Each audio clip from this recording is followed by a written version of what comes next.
अस्सलाम वालेकुम। टॉपिक है जी protein signalling. Biochemistry block one का बहुत ही इंपॉर्टेंट टॉपिक है। हर साल प्रोफ में इसमें से एमसीक्यू एससीक्यू कुछ ना कुछ जरूर लगा होता है, तो इसे अच्छी तरह कीजिएगा। शुरू करते हैं। सबसे पहले इनको जी प्रोटीन कहा क्यों जाता है?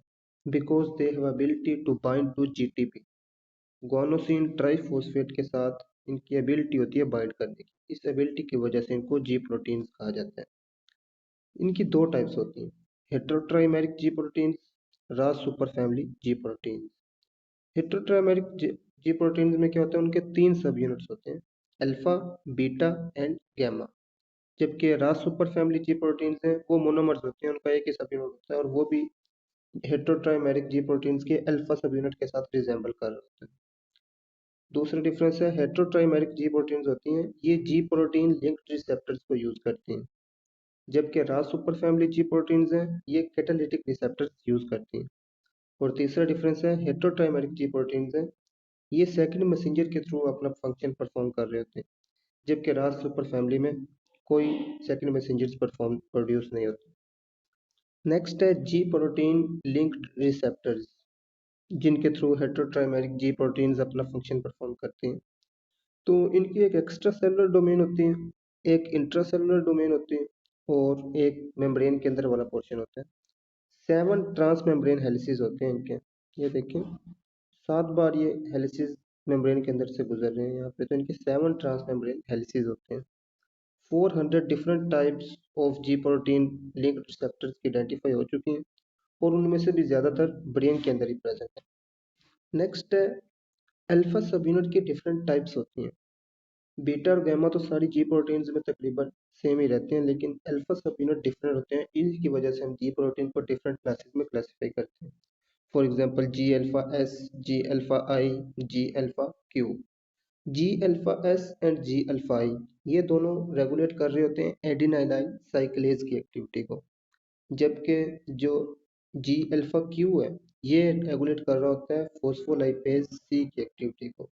हम अपने सिलेबस में इन दो एंजाइम्स को कर रहे हैं। सबसे पहले है एडिनाइलाइल साइक्लेज। इसमें एक जी अल्फा एस है, एक जी अल्फा आई है। जी अल्फा एस माने जी अल्फा स्टिमुलेटरी और जी अल्फा आई यानी कि जी अल्फा इनहिबिटरी। पहले हम जी अल्फा एस को देखते हैं कि ये किस तरह रेगुलेट होता है। तो आए देखते ये डायग्राम है। सबसे पहले न्यूरोट्रांसमीटर आके लगेगा जी प्रोटीन लिंक रिसेप्टर की एक्स्ट्रा सेलुलर डोमेन पे, जो इसका रिसेप्टर साइट प्रेजेंट है। तो जी प्रोटीन लिंक रिसेप्टर को मैसेज रिसीव हो जाएगा। जैसे ही इसको मैसेज मिलेगा ये अपने साथ पूरी जी प्रोटीन को एक्टिवेट करेगा, उसे मैसेज ट्रांसफर करेगा। अब जी प्रोटीन उसके तीनों सब यूनिट्स देखें, अल्फा बीटा गैमा। उसके साथ पहले जब कोई न्यूरोट्रांसमीटर नहीं आया था ना, तो उसके साथ बाइंड था जीडीपी, गुआनोसिन डाइफॉस्फेट, और वो इनएक्टिवेट थी। अब जैसे ही इसे मैसेज मिलेगा ना, तो जीडीपी उतर जाएगा और उसके साथ लग जाएगा जीटीपी, गुआनोसिन ट्राइफॉस्फेट इसके साथ लग जाएगा। अब जैसे जी प्रोटीन के साथ जीटीपी लगता है ना, तो ये एक्टिवेट हो जाता है। अब एक्टिवेट हो गया, क्या होगा, इसका अल्फा सब यूनिट बाकी की जी प्रोटीन से अलग हो जाएगा और जाके वो एक्टिवेट करेगा एडिनाइलाइल साइक्लेज एंजाइम को। एडिनाइलाइल साइक्लेज को अल्फा सब यूनिट ने एक्टिवेट कर दिया। अब एडिनाइलाइल साइक्लेज क्या करेगा, ये कन्वर्ट करेगा एटीपी को सीएएमपी और पायरोफॉस्फेट में। सीएएमपी अब इस रेगुलेशन में सेकंड मैसेंजर के तौर पे एक्ट करेगा। अब जो सीएमपी प्रोड्यूस हुआ सीएमपी, ये एक्ट करेगा CMP dependent protein kinase A पे। ये प्रोटीन काइनेज ए के 4 सब यूनिट होते हैं, 2 रेगुलेटरी और 2 कैटालिटिक, और एक दूसरे के साथ ये पहले मिले हुए होते हैं, सेपरेट नहीं होते। लेकिन सीएमपी क्या करता है, आके इसके ऊपर एक्ट करता है और इसके रेगुलेटरी सब यूनिट्स को अलग कर देगा और इसके कैटालिटिक सब यूनिट्स को अलग कर देगा। अब ये अपनी एक्टिव फॉर्म में आ चुका है। ये अब इसका कैटालिटिक सब यूनिट क्या करेगा, वो प्रोटीन्स के ऊपर एक्ट करेगा और उनकी फोस्फोराइलेशन करवाएगा, यानी उनके साथ फॉस्फेट्स को बाइंड करवाएगा। अब ये जो फोस्फोराइलेटेड प्रोटीन प्रोड्यूस हुई है ना, ये आगे इंट्रासेलुलर रिस्पॉन्स प्रोड्यूस करेगी। तो देखें किस तरह न्यूरोट्रांसमीटर से लेके रिस्पॉन्स तक किस तरह ये फंक्शन परफॉर्म हुआ, और इसमें एडिनाइलाइल साइक्लेज और जी प्रोटीन का क्या रोल था ये हमने देख लिया। तो ये जो हमने सारे स्टेप्स किए हैं ये लिखे हुए हैं यहाँ पे। सबसे पहले न्यूरोट्रांसमीटर अटैच हुआ जी प्रोटीन लिंक्ड रिसेप्टर के साथ, उसने क्या किया, वो जी प्रोटीन के साथ इंटरेक्ट किया। जी प्रोटीन से जीडीपी को रिमूव किया गया, जीटीपी उसके साथ अटैच की गई। अब वो एक्टिवेट होगी और उससे अल्फा सब यूनिट अलग हो गया। अल्फा सब यूनिट ने क्या किया, एडिनाइलाइल साइक्लेज को एक्टिवेट किया। एडिनाइलाइल साइक्लेज ने क्या किया, एटीपी को सीएएमपी में कन्वर्ट किया। सीएएमपी क्या था, सेकंड मैसेंजर। सीएएमपी ने क्या किया, उसने प्रोटीन काइनेज ए को एक्टिवेट किया। प्रोटीन काइनेज ए के कैटालिटिक सब यूनिट ने फॉस्फोराइलेशन की प्रोटीन्स की, और फॉस्फोराइलेटेड प्रोटीन ने आगे इंट्रासेलुलर रिस्पॉन्स प्रोड्यूस किया। अब रिस्पॉन्स प्रोड्यूस तो हो गया, अब इस रिस्पॉन्स का एंड किस तरह होगा। जैसे न्यूरोट्रांसमीटर वहां से रिमूव होगा जो रिसेप्टर साइट पे लगा था, अब न्यूरोट्रांसमीटर रिमूव होगा तो अल्फा सब यूनिट से ना जीटीपी उतर जाएगी और उसके साथ बाइंड हो जाएगा जीडीपी, वो दोबारा अपनी इनएक्टिव स्टेट में आ जाएगा और अल्फा सब यूनिट दोबारा वापस आके बीटा और गामा के साथ बाइंड कर देगा और रिस्पॉन्स एंड हो जाएगा। ये ज्यादातर एडिनालाइल साइक्लेज के पेपर में पूछ रहे होते हैं, एक्टिवेशन किस तरह होती है, तो आपने ये डायग्राम करनी है और ये सारे पॉइंट्स लिखने देने हैं, तो आपको पूरे नंबर मिल जाएंगे। नेक्स्ट है जी अल्फा आई इनहिबिटरी। तो ये किस तरह फंक्शन परफॉर्म करती है, इसका सारा का सारा मैकेनिज्म जी अल्फा एस की तरह ही है। बस एक दो पॉइंट्स हैं जिनका डिफरेंस है, सारे प्रोसेस सेम है, सिर्फ क्या करेगा, जो अल्फा सब यूनिट अलग होगा ना जब जी प्रोटीन से, वहां हमने देखा था जी अल्फा एस में वो एडिनाइलाइल साइक्लेज को एक्टिवेट कर रहा था और सी ए एम पी का लेवल ज्यादा हो रहा था थोड़ी। लेकिन जब जी अल्फा आई होगा ना सिग्नल, तो ये क्या करेगा, ये एडिनाइलाइल साइक्लेज को एक्टिवेट करने के बजाय इनएक्टिवेट कर दे। वहाँ क्या कर रहा था, एडिनाइल साइक्लेज को जी अल्फा एस एक्टिवेट कर रहा था, लेकिन जी अल्फा आई एडिनाइल साइक्लेज को इनहिबिट करेगा और इसमें सी ए एम पी का लेवल कम होगा और इस तरह रिस्पॉन्स कम हो जाएगा। तो ये इन दोनों में एक ही डिफरेंस था सिर्फ, जी अल्फा एस और G alpha I. Next two diseases हैं related to adenylyl cyclase, Vibrio cholera and pertussis. Vibrio cholera में क्या होता है, ये बैक्टीरिया प्रोड्यूस करते हैं कोलरा टॉक्सिन।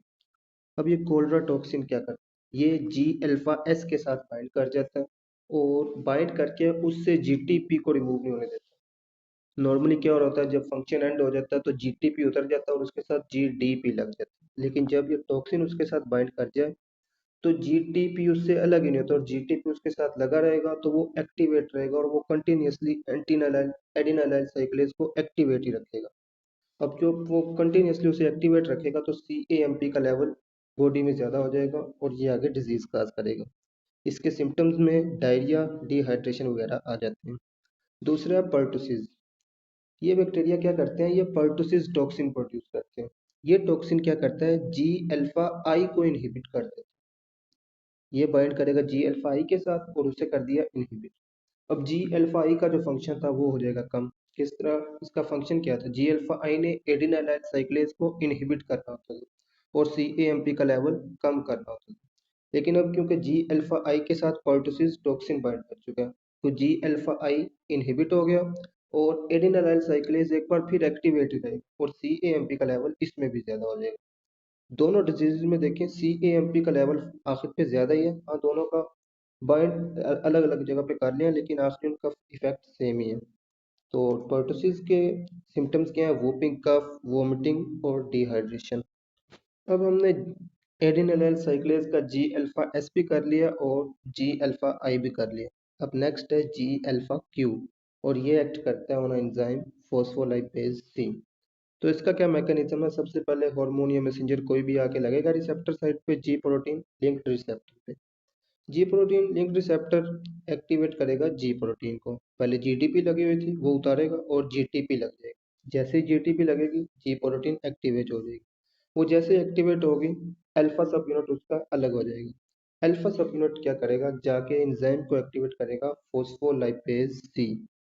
पहले हमने जो एडिनालाइल साइक्लेज वाला था वहाँ एंजाइम था एडिनालाइल साइक्लेज, लेकिन यहाँ पे अब एंजाइम चेंज हो गया, फोस्फोलाइपेज सी पे एक्ट करेगा और उसे एक्टिवेट करेगा।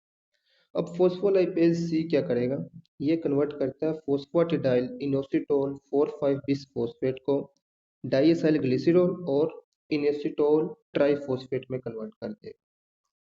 फोस्फेटिडाइल, ये लिखा हुआ फोस्फेटिडाइल इनोसिटोल 4,5 बिसफॉस्फेट को किस में कन्वर्ट कर रहा है, डाइएसाइल ग्लिसरॉल और इनोसिटोल ट्राइफॉस्फेट में कन्वर्ट कर देगा। इसने दो सेकंड मैसेंजर्स यहाँ पे प्रोड्यूस कर दिए।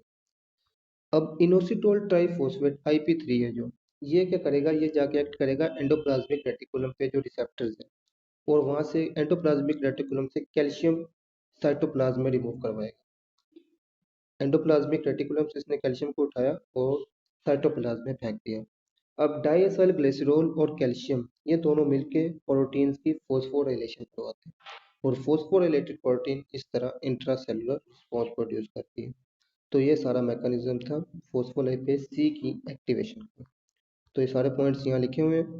हार्मोन सबसे पहले अटैच हुआ जी प्रोटीन लिंक रिसेप्टर के साथ, उसने जी प्रोटीन के साथ इंटरेक्ट किया, जीडीपी रिमूव हुई, जीटीपी अटैच हो, अल्फा सब यूनिट अलग हुआ उससे, उसने जाके एक्टिवेट कर दिया फोस्फोलाइपेज सी को।